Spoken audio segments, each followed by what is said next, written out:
Thank you very much, Mr. Chairman, and thank you for picking this topic to hold your first hearing, because I think it's very important. And I'm sorry I had a big group of constituents and also had an opportunity to speak on the floor on a bill that I was interested in. But I was a judge for 7.5 years before I came to Congress, trying the felony criminal cases in Tennessee. And I've never forgotten the first day I was judge, Gary Tullock, who was the main probation counselor, or over the probation counselors for 16 counties in East Tennessee, he told me, he said 98% of the defendants in felony cases came from broken homes. Well, it wasn't exactly accurate. What was more accurate was that, and I don't believe it was 98%, but I went through over 10,000 cases in the 7.5 years I was there, because as most of you know, 99% of the people plead guilty and apply for probation. So every single day for 7.5 years, I read over and over and over and over again, defendant's father left home when defendant was 2 and never returned. Defendant's father left home to get a pack of cigarettes and never came back. Well, it makes an impression on you.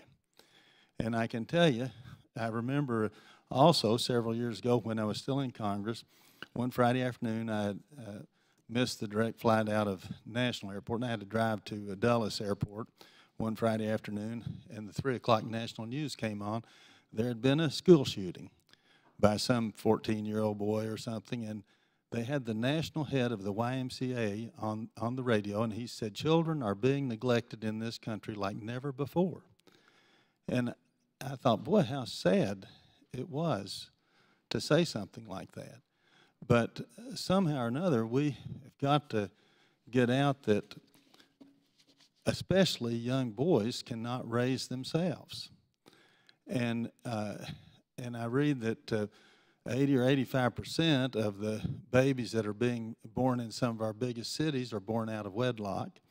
And it seems to me, I know that drugs and alcohol are involved in most of these cases, but they all seem to be secondary to that father-absent household. And I think I could go to any 4th grade class or 6th grade class in an elementary school in this country, and if I found out the family situation of these kids, I could tell you which ones were most likely to get in trouble. And every time I read about one of these boys that's doing one of these mass shootings in some place, like in Connecticut, or this one I mentioned was, I think, in Oregon and all over, you read about those kids. They come from dysfunctional families.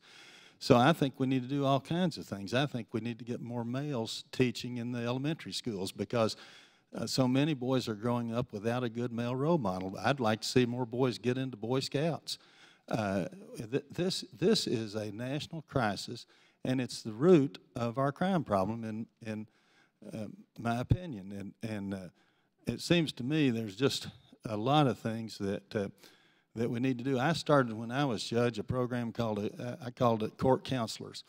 And I got the churches involved, and I got them to do on a volunteer basis. I said most of these young men, they have almost never sat down with a family to have supper. I said, if you just have once a month, or more often if you could do it, but at least once a month, have them to your house to have supper with the family. And it's really sad what I'm seeing. And then we need to separate these nonviolent people away from the violent people in these prisons. But